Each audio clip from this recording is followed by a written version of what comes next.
بسم اللہ الرحمن الرحیم نحمدہ ونصلی ونسلم علی رسولہ الکریم اما بعد۔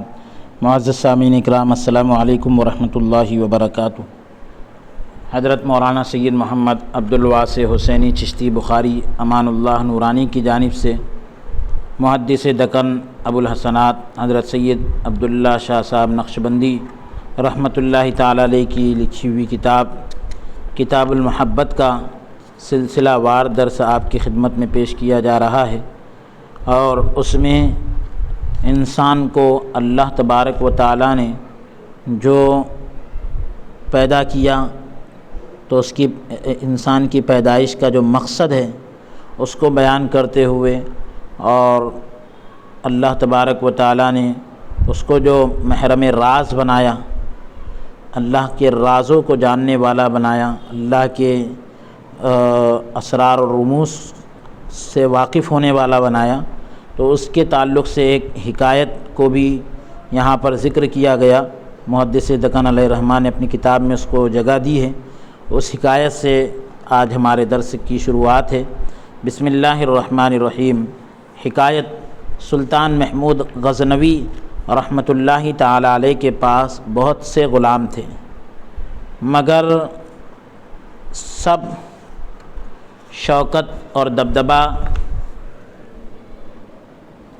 دکھانے کے لیے تھے، عشق اور محبت جتانے کے لیے اگر تھا تو ایک ایاز تھا۔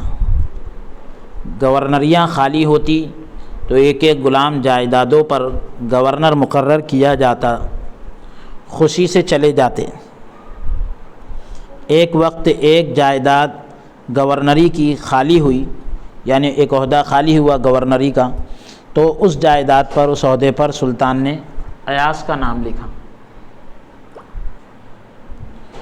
وہ بے حد رونے لگا، ایاز بہت زیادہ رونے لگا۔ سب نے کہا یہ تو خوشی کا وقت ہے، ایک ملک کا تجھ کو بادشاہ بنا رہے ہیں، رونے کا کیا موقع ہے؟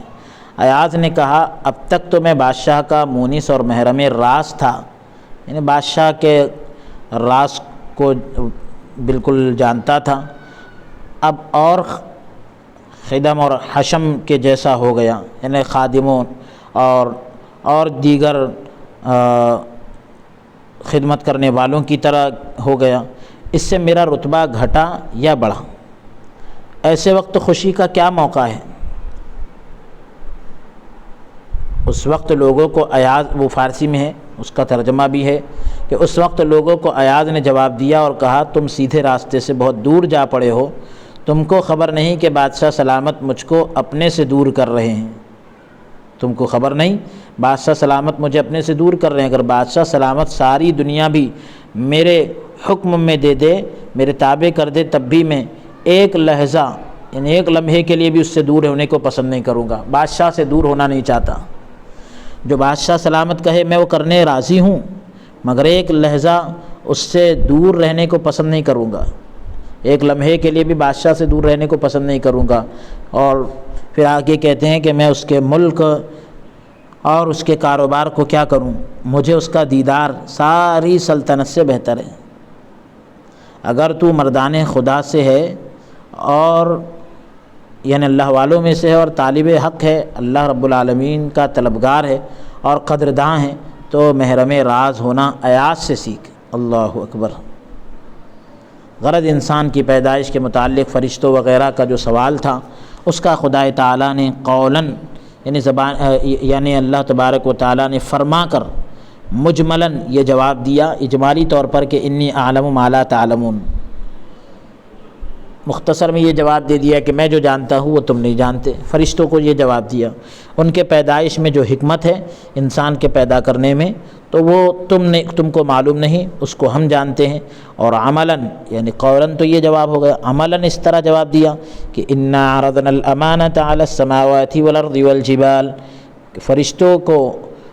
فرشتوں کے اور دوسری مخلوق کے قائل کرنے کے لیے، یعنی ان کو اس بات کو منوانے کے لیے آسمانوں پر اور زمین پر اور پہاڑوں پر اور فرشتوں اور وغیرہ ساری کائنات پر امانت، یعنی درد دل اور محبت الہی پیش کر کے کہا کہ کون ہے جو ہماری ضمانت کو لیتا ہے۔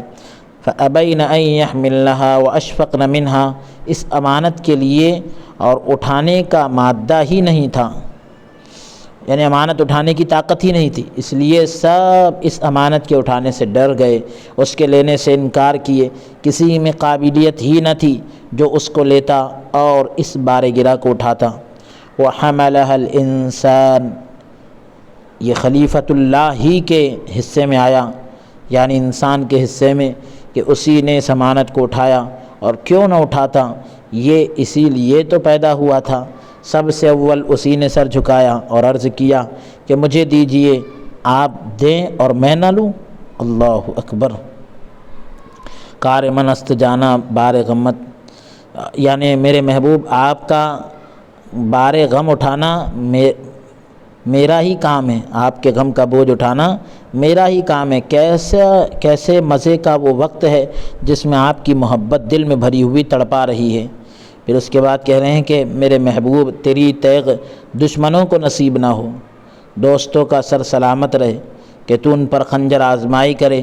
اللہ تبارک و تعالیٰ نے تعریفاً فرمایا، تعریف کرتے ہوئے فرمایا انہ کان ظلوما جہولا، میرے محبوب انسان پر اعتراض کرنے والوں، دیکھو یہ وہی انسان ہے جس کو تم ظالم اور جاہل سمجھتے تھے، کیسے وہ ہماری محبت میں متوالا نکلا۔ یا یوں سمجھو عشق و محبت کا بار گرہ اٹھانا، عشق و محبت کا بوجھ اٹھانا، اور اس بلا اور محبت کو گلے میں ڈالنا دانشمند اور دور اندیش سے کب ہو سکتا ہے؟ جو دور کی نظر رکھتا ہو۔ یہ ایسے ہی لوگوں کا کام ہے جو اپنی جان پر مصیبت گوارا کر لیں اور دور اندیشی نہ کریں، اور یعنی زیادہ دور کی نہ سوچے، اور یہ کہتے ہوئے آگے بڑھیں آسمان بار امانت نہ توانست کشید، کہ جس امانت کا بوجھ آسمان بھی اٹھا نہ سکا، اس کا قرآن مجھ دیوانے کے نام پر ہی پڑا، یعنی مجھ دیوانے کے حصے میں ہی یہ سعادت آئی، اس وجہ سے کہ عاشقوں کا کام ہی نرالا ہوتا ہے۔ پھر اور ایک شعر ہے کہ گرچہ دوسری مخلوق اس کو بدنامی سمجھے، ترجمہ ہم کر رہے ہیں کہ گرچہ دوسری مخلوق اس کو بدنامی سمجھے، ہمارے پاس ننگ و نام کوئی چیز نہیں ہے۔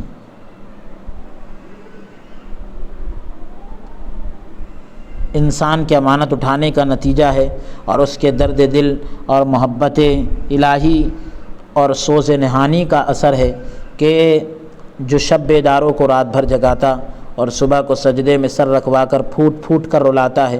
اسی لیے شیطان نے بہت سی عبادت کر کے ایک گناہ کیا، بخشا نہ گیا، برخلاف آدم علیہ السلام کے، کہ اس قدر عبادت بھی نہ کی تھی، ان کو فرشتوں کا مسجود بنایا گیا، فرشتوں نے ان کو سجدہ کیا، دارالخلد میں بسایا گیا، باوجود ان انعامات کے گناہ کر لیا، جس قدر سزا ہوتی تھوڑی ہوتی اور ابد تک بخشی نہ جاتی تو بجا تھا، مگر آدم علیہ السلام کے درد دل نے جب ان کو جوش دلایا اور ابر کی طرح رلایا، اور منہ سے ربنا ظلمنا انفسنا وَإِن لَّمْ تَغْفِرْ لَنَا وَتَرْحَمْنَا لَنَكُونَنَّ مِنَ الْخَاسِرِينَ، یہ جب نکلوایا تو فوراً دریائے رحمت الہی جوش میں آیا اور گناہ کو معاف فرمایا۔ یعنی اب یہ اس کی پوری تفصیل ہے گناہ کس معنی میں ہے، کیونکہ آدم علیہ السلام اللہ رب العالمین کے ایک پیغمبر ہیں، تو لغزش ہے اور بھی بہت ساری الفاظ کا استعمال ہوتا ہے یہاں پر، بہرحال یہاں تفصیل کا موقع نہیں ہے اور سبھی حضرات بہتر جانتے ہیں۔ واہ رے شور محبت خوب ہی چھڑکا نمک، استخوا میری ہماں کس کس مزے سے کھائے ہیں، میری ہما کس مزے سے کھائے ہیں۔ فرشتے اور ساری مخلوق عبادت اور اطاعت الہی میں سرگرم ہیں، مگر ان میں محبت الہی نہ بالقوہ ہے نہ بالفعل۔ تو ایک ہوتا ہے کہ بھئی یعنی ابھی وہ کام کر تو نہیں رہے لیکن اس کی طاقت رکھتے ہیں، ایک ہوتا ہے کہ وہ کام کرتے ہوئے نظر آ رہے، جیسے انسان جو ہے بولنے کی صلاحیت رکھتا ہے لیکن وہ بالفعل بولنے والا اس وقت کہلائے گا جب وہ بول رہا ہے، لیکن اگر خاموش ہے تو بالفعل تو نہیں کہیں گے لیکن بالقوہ ضرور کہیں گے، یعنی اس میں طاقت ہے۔ تو محبت الہی ان کے اندر نہ بالقوہ ہے نہ بالفعل۔ انسان جو ہے بار امانت اٹھانے کی وجہ سے اس میں محبت الہی بالقوہ موجود تھی اور بالفعل کی طلب تھی، یعنی محبت الہی کی طاقت اس میں رکھی گئی۔ اب جب محبت ظاہر کرے گا تو بالفعل اس کی طلب موجود تھی، وہ عالم بالا میں حاصل نہیں ہو سکتی تھی۔ جیسے جیش میں، لشکر میں انسان معافی کے ساتھ جیش نہیں، حبش، ملک حبش جو ہے، ملک حبش میں انسان جو ہے، حبشہ جو ہے ملک جو ہے، وہاں پر انسان سیاہ یعنی کالا پیدا ہوتا ہے، اور سرد ملکوں میں گورا، جو ٹھنڈے علاقے ہیں وہاں پر انسان گورا پیدا ہوتا ہے۔ اب حبش میں گورے انسان کی طلب بے سود ہے کہ وہاں پر ملک حبش کے اندر اگر انسان یہ چاہ رہا ہے کہ بھئی گورا انسان پیدا ہو جائے تو بے فائدہ ہے۔ ایسے ہی دنیا میں بالفعل محبت الہی پیدا ہوتی ہے، ملائے اعلیٰ میں اس کی طلب بالکل بے سود تھی، بے فائدہ تھی، کہ وہاں ہو ہی نہیں سکتی تھی یہ چیز، اس لیے انسان دنیا کے سفر کا ارادہ کر لیا۔ اب جب انسان معزز مہمان دنیا کی طرف آنے لگا تو اس کو کہا گیا کہ دیکھو دنیا میں دھوکہ بہت ہے، تم کو تمہارے مقصد سے دور ڈالنے والے سینکڑوں چیزیں ملیں گی، ذرا سنبھل کے رہنا۔ وہاں کے سیر اور تماشے میں لگ کر اور دنیا کے بھول بھلیوں میں پھنس کر کہیں اپنے مقصد کو بھول نہ جانا۔ انسان نے عرض کیا کہ میرے مالک، میرے مولا، میں جس مقصد کے لیے دنیا میں جا رہا ہوں اسی کے حاصل کرنے کی کوشش میں رہوں گا۔ جیسے یہاں محبت الہی میرا مقصد ہے، ایسا ہی دنیا میں بھی محبت الہی میرا مقصد رہے گا۔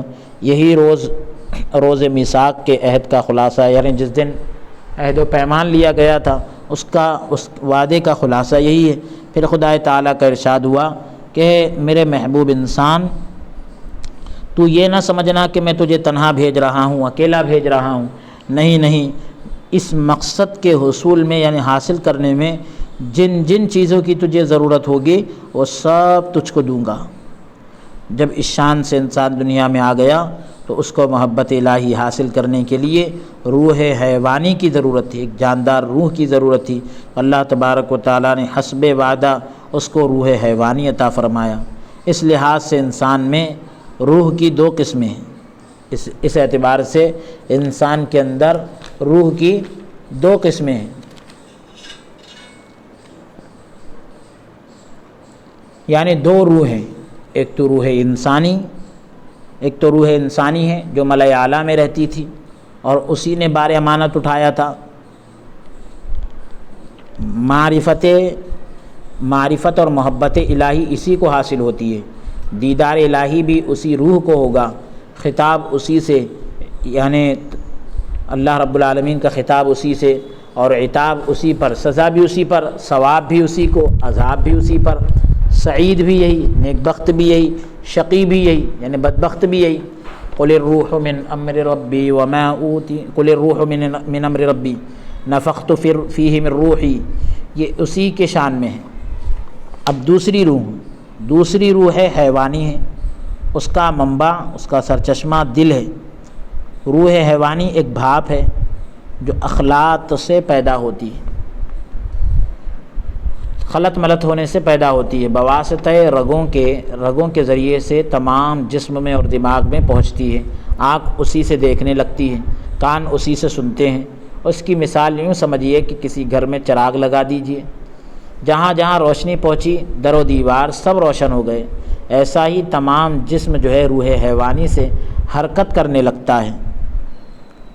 جیسے گھر کے کسی حصے میں کوئی چیز چراغ کے حائل ہو جائے، یعنی آڑ بن جائے، کوئی چیز آ جائے چراغ کے اور گھر کے درمیان میں، یعنی گھر کے کسی حصے میں وہ چیز آڑ بن جائے تو ادھر روشنی نہیں پہنچتی۔ ایسا ہی اگر کہیں سدہ پڑ گیا، کوئی ایسی آڑ آ گئی، کوئی پردہ آ گیا، تو روح حیوانی کا نور اس عضو پر نہیں پہنچتا ہے، اس حصے پر نہیں پہنچتا، فالج ہو جاتا ہے، حرکت نہیں باقی رہتی ہے۔ دل کو مثل بتی کے سمجھیے، بتی ہوتی ہے جس سے چراغ جلتا ہے، اور روح حیوانی کو مثل آگ کے، اور غذا جو ہے وہ مثل تیل کے ہیں، اگر تیل روک دیا جائے تو چراغ بجھ جاتا ہے، ایسا ہی اگر غذا روک دی جائے تو حیوان مر جاتا ہے۔ جیسا تیل تو ہے مگر بتی بہت دن کی ہے، تیل چوستی نہیں، بجھ جاتی ہے، ایسا ہی بوڑھا ہونے کی وجہ سے دل پر بھی زمانہ دراز گزر گیا ہے، وہ غذا قبول نہیں کرتا، مر جاتا ہے۔ جیسا کہ تیل بھی ہے، بتی بھی اچھی ہے، کسی نے پھونک مارا چراغ بجھ جاتا ہے، ایسا ہی کوئی زخم لگایا روح حیوانی ختم ہو جاتی ہے۔ خلاصہ یہ ہے کہ چراغ میں 3 چیزیں ہوتی ہیں، بتی، آگ اور روشنی۔ دل جو ہے بتی ہے، دل بتی ہے، روح حیوانی آگ، روح انسانی روشنی۔ اب لطافت کے اعتبار سے تو یہ مثال پوری ہے، مگر اس اعتبار سے پوری نہیں کہ روشنی تابع ہے، اگر چراغ نہ رہے تو روشنی نہیں رہتی ہے۔ روح انسانی لطیف تو مثل روشنی کے ہے، مگر چراغ سے علیحدہ ہو کر بھی باقی رہتی ہے۔ روح انسانی لطیف تو مثل روشنی کے ہے، مگر چراغ سے الگ ہو کر بھی باقی رہتی ہے، اس لیے یوں سمجھو کہ روح حیوانی سواری ہے اور روح انسانی سوار۔ روح حیوانی جو ہے وہ ایک سواری ہے جس پر سوار ہوا جاتا ہے، اور روح انسانی وہ سوار ہے جو سواری پر سوار ہوتا ہے۔ اب سواری نہ رہے تو سوار باقی رہتا ہے، سواری نہ رہے تو سوار باقی رہتا ہے، بالکل رہتا ہے، مگر سواری سے جو بھی کام کر سکتا تھا اب نہیں کر سکتا۔ اس سواری سے جو روح حیوانی ہے خدا تعالیٰ کی معرفت اور محبت کا شکار کر سکتے ہیں۔ شکار کر لے تو سواری نہ رہنا ہی اچھا ہے، ہاں شکار نہ کرے اور سواری بھی چلی جائے تو بڑی حسرت ہوگی، بڑا افسوس ہوگا، یہ بھی قبر کے عذاب کی ایک قسم ہے۔ اس روح حیوانی کے لیے جسم خاکی دیا گیا، ان دونوں کے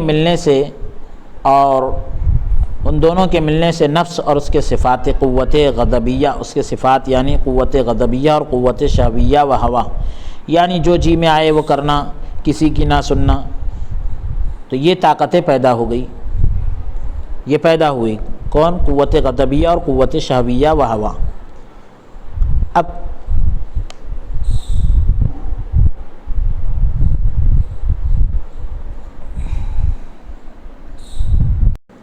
قرابن دین کے دیکھنے سے معلوم ہوا ہوگا کہ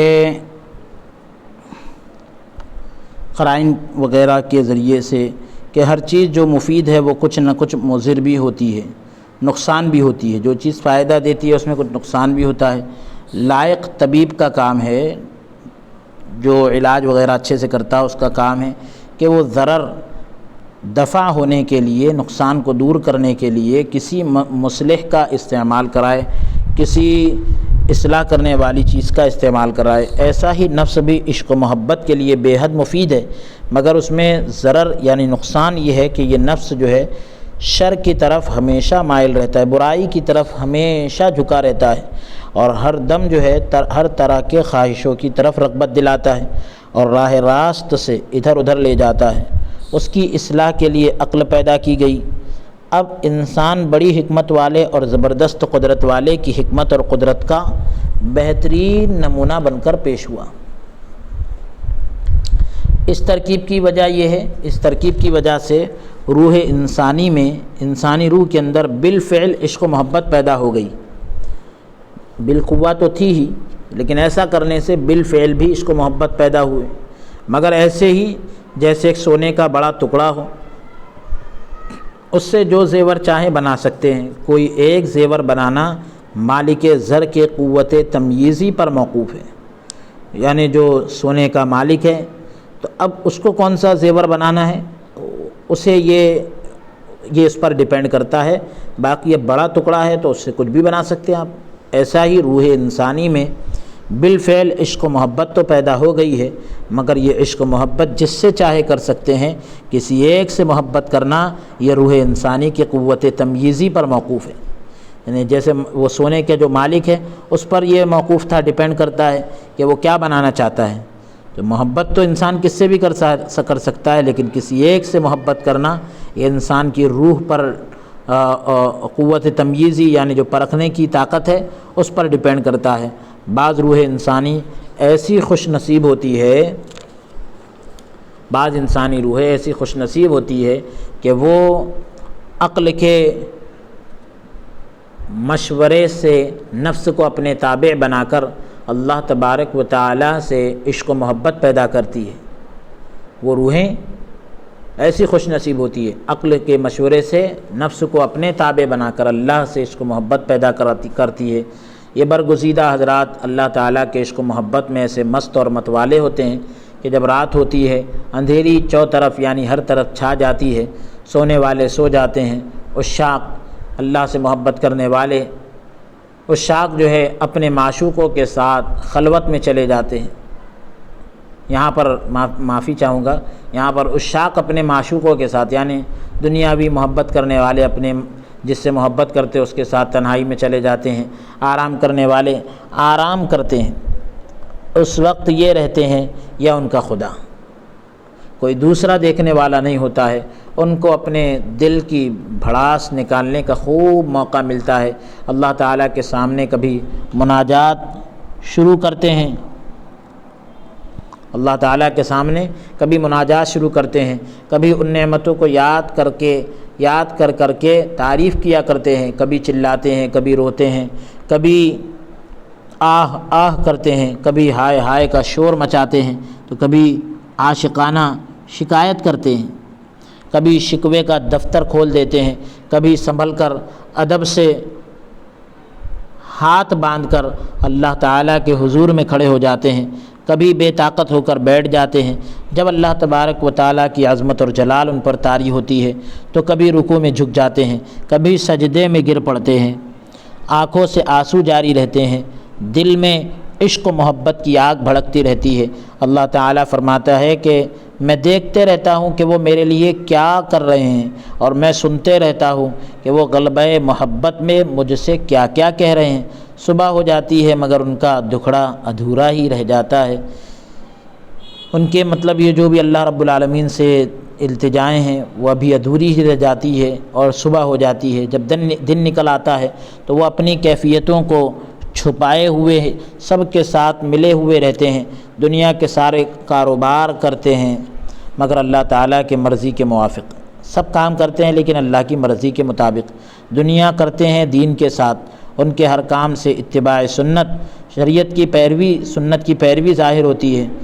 دنیا والوں کے سامنے صحابہ کرام کا نمونہ بن کر پیش ہوتے ہیں، گو وہ اپنے کو چھپائے ہوئے رہتے ہیں، مگر ان کا شب بیداری کی وجہ سے چہرے کا رنگ زرد پڑ جانا، پیلا پڑ جانا، ٹھنڈی ٹھنڈی سانسیں لینا، آنکھوں میں آنسو ڈبڈبائے رہنا، آنکھوں میں آنسو یعنی دکھتے رہتے ہیں، ان کے راز کو فاش کرتے رہتا ہے۔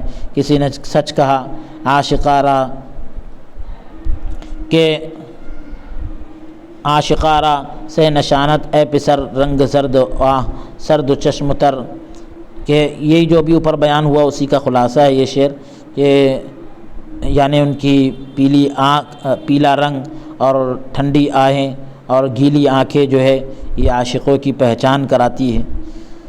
ان کی شان تو قیامت میں دیکھنے کی ہوگی کہ جب میدان قیامت میں ہر ایک امت اپنے اپنے نبیوں کے نام کے ساتھ منسوب کر کے پکاری جائے گی، مثلا اے امت موسیٰ، اے موسیٰ علیہ السلام کی امت، اے امت عیسیٰ، اے امت محمد علیہ السلام، مگر عاشقان الہی کو، اللہ کے چاہنے والوں کو اس طرح پکارا جائے گا، اے خدا کے چاہنے والوں اپنے محبوب کے پاس چلو۔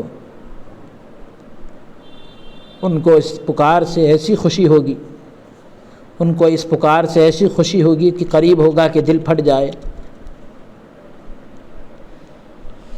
اور شادی مرگ ہو جائے۔ ایک اور حدیث میں آیا ہے کہ اللہ تبارک و تعالی عاشقوں کا دل ہاتھ میں لے کر اپنے برگزیدہ فرشتوں کو بلاتا ہے، جب وہ حاضر ہو کر سجدے میں گرتے ہیں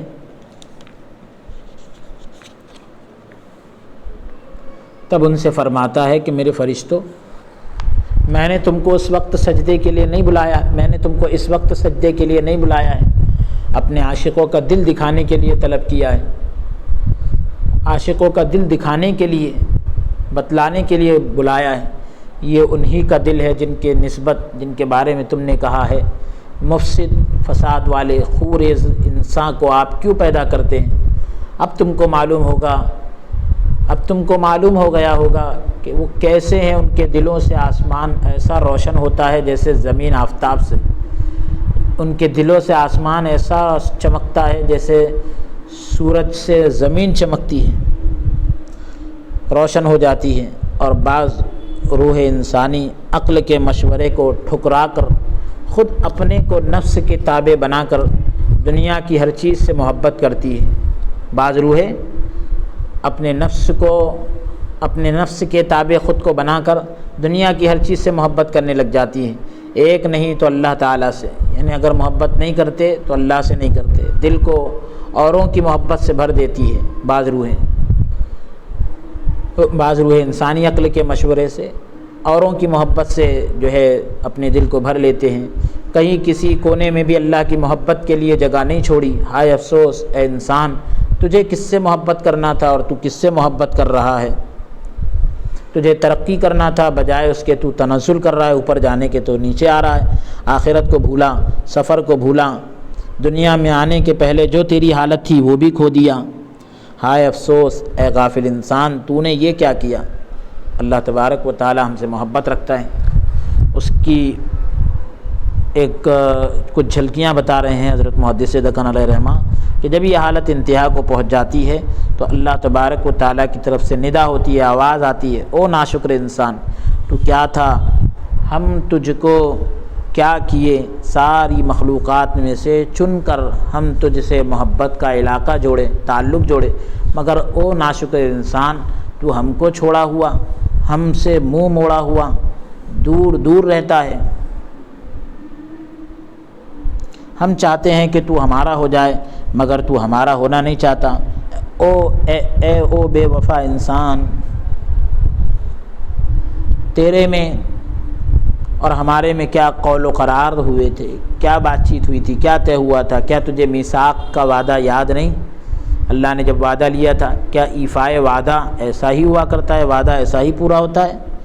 حدیث شریف میں آیا ہے کہ داؤد علیہ السلام پر اس طرح وحی آئی کہ اے داؤد، اگر یہ بدبخت لوگ جو مجھ سے محبت نہیں کرتے ہیں، مجھ سے دور ہو پڑے ہیں، مجھ سے دور پڑے ہوئے ہیں، جان لے کہ مجھ کو ان سے کس قدر محبت ہے، میں کیسا ان پر مہربان ہوں، میں کیسا ان کا منتظر ہوں، انتظار کر رہا ہوں کہ وہ میرے طرف رجوع کرے، لوٹیں، اور کیسا شوق مجھ کو ہے کہ کسی طرح وہ گناہوں کو چھوڑ دیں، تو وہ لوگ ضرور میرے عشق میں مر جائیں گے۔ اگر ان کو یہ پتہ چل جائے کہ میں ان کا کیسا انتظار کر رہا ہوں، کیسا مجھے شوق ہے، تو وہ لوگ ضرور میرے عشق میں مر جائیں گے۔ میرے شوق اور محبت کو دیکھ کر ان کے اعضاء شوق و محبت میں، ان کے اعضاء جو ہے میرے عشق اور محبت کو دیکھ کر ٹکڑے ٹکڑے ہو جائیں گے، شوق اور محبت میں ٹکڑے ٹکڑے ہو جائیں گے۔ اے داؤد، جب میرا حال ان بدبختوں کے ساتھ جو مجھ سے محبت نہیں کرتے ہیں، تو کیا حال میرا ان لوگوں کے ساتھ ہوگا جو کہ میرے عشق اور محبت میں ڈوبے ہوئے ہیں، دل و جان سے میری طرف دوڑے چلے آتے ہیں۔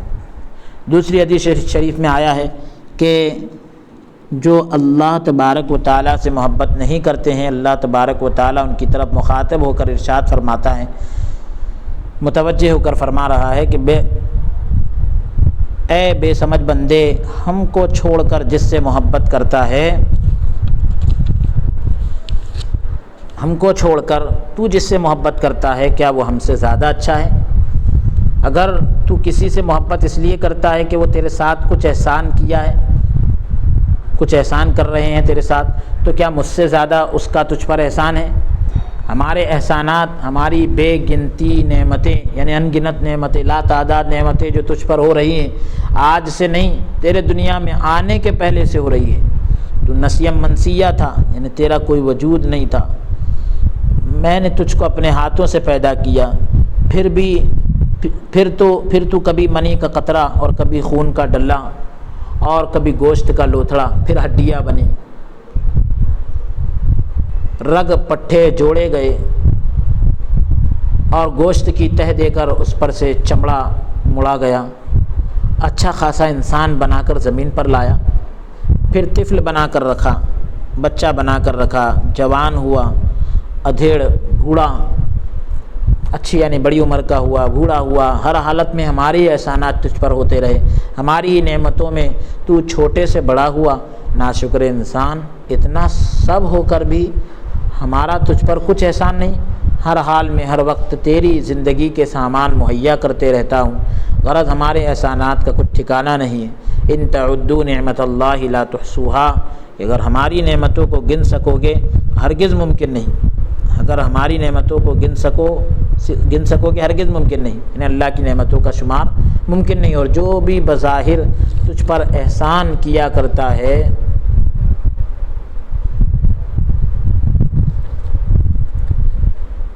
جو بھی بظاہر تجھ پر احسان کیا کرتا ہے وہ حقیقت میں ہم ہی نے کیا ہے۔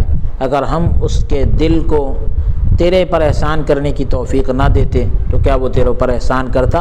ہرگز نہیں۔ تیری مثال ایسی ہے کہ ایک فقیر کسی بادشاہ سے سوال کیا تو بادشاہ اپنے خزانے سے دلانے کے لیے وزیر کو حکم دیا۔ وزیر معتمد کو، یعنی بادشاہ نے جس کو خزانچی وغیرہ بنایا، وزیر جو ہے معتمد کو، اور معتمد خزانچی کو خزانچی چپراسی کے ہاتھ سے دلایا۔ جاہل فقیر نے کہا کہ چپراسی کا مجھ پر بڑا احسان ہوا ہے، یا اللہ۔ بادشاہ نے جو ہے وزیر کو حکم دیا، وزیر معتمد کو، اب معتمد خزانچی کو، خزانچی نے جو ہے مال جو ہے چپراسی کے ہاتھ سے دلوا دیا۔ تو جاہل فقیر اگر ہوگا تو وہ کہے گا کہ چپراسی نے مجھ پر بڑا احسان کیا، تو چپراسی کہے گا میں کیا چیز ہوں، خزانچی کا احسان ہے۔ وہ کہے گا معتمد کا احسان ہے، وہ کہے گا، معتمد کہے گا وزیر کا، اور وزیر مقرب سلطان کا ہے۔ وزیر جو ہے سلطان کا، بادشاہ کا قریبی ہے، اس کو خوف ہوگا کہ کئی بادشاہ کو اس کی خبر ہو جائے تو مجھ کو اپنا، بادشاہ کو اگر اس کی خبر ہو جائے تو مجھ کو اپنا شریک سمجھ کر ناراض ہو جائے گا۔ اسی لیے وزیر نے فقیر سے کہا جاہل نہ بن، ادب کو ہاتھ سے ہاتھ جانے نہ دے، خزانے کا مالک بادشاہ ہے، سب کو وہی دیتا ہے، ہم سب کا وہی محسن ہے، اور ہم سب پر احسان کرنے والا وہی ہے۔ ایسا ہی بے سمجھ بندے، اصلی محسن تو ہم ہی ہے، ہم ہیں، ہم کو چھوڑ کر ہماری مخلوق کو محسن سمجھ کر تو ان سے محبت کر رہا ہے، کیسی یہ تیری نادانی ہے او بے سمجھ بندے۔ اگر تجھے کسی سے اس لیے محبت ہے کہ وہ نیک ہے، مثلا جیسے کسی بادشاہ سے اس لیے محبت ہے کہ وہ عادل ہے، عادل غریب پرور ہے، یعنی انصاف کرنے والا ہے، غریبوں کا خیال کرنے والا ہے، گو تو اس کی حکومت میں نہیں ہے کہ وہ عادل غریب پرور ہے، نہ وہ تیرا محسن ہے، تجھ پر احسان کرنے والا ہے۔ اس لحاظ سے بھی ہم ہی سے محبت ہونا چاہیے، اور اس لیے کہ ساری مخلوقات پر ہمارا احسان عام ہے، ہم سے بڑھ کر کوئی عطا کرنے والا اور حاجتیں پوری کرنے والا نہیں ہے۔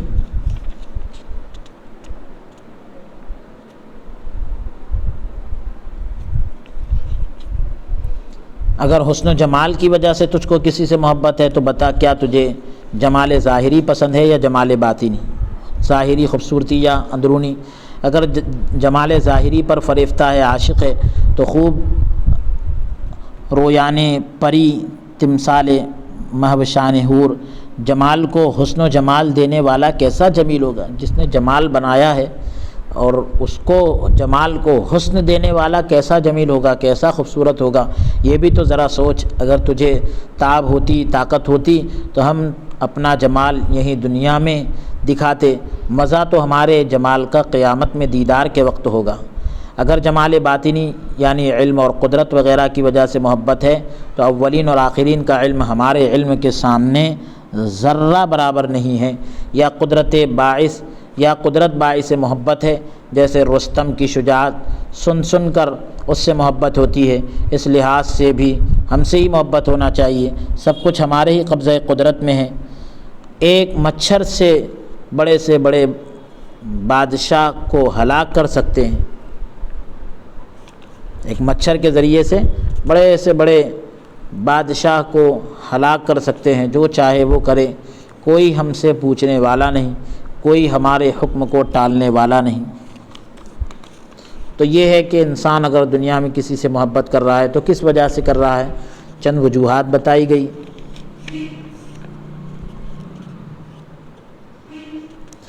اب آگے اور کچھ وجوہات کو انشاءاللہ تعالی ذکر کریں گے کہ اور کس وجہ سے انسان کو کسی سے محبت ہو سکتی ہے۔ تو ظاہر سی بات ہے کہ ساری خوبیاں اللہ رب العالمین کے اندر موجود ہیں۔ آج کے اس سلسلہ درس کو ہم یہی موقوف کرتے ہیں اور اللہ عز و جل کی بارگاہ میں ہم درخواست اور دعا کرتے ہیں کہ رب تبارک و تعالی ہم سب کو قول سے زیادہ عمل کی توفیق عطا فرمائے۔ دوران درس اگر کوئی لغزش یا کوتاہی ہوئی ہو تو اللہ رب العالمین اپنے فضل سے معاف عطا فرمائے۔ استغفر اللہ ربی من کل ذنب واتوب الیہ، وصلی اللہ تعالی وسلم علی خیر خلقہ سیدنا ونبینا محمد وعلی آلہ واصحابہ وازواجہ وذریاتہ واہل بیتہ اجمعین برحمتک یا ارحم الراحمین، والحمد للہ رب العالمین۔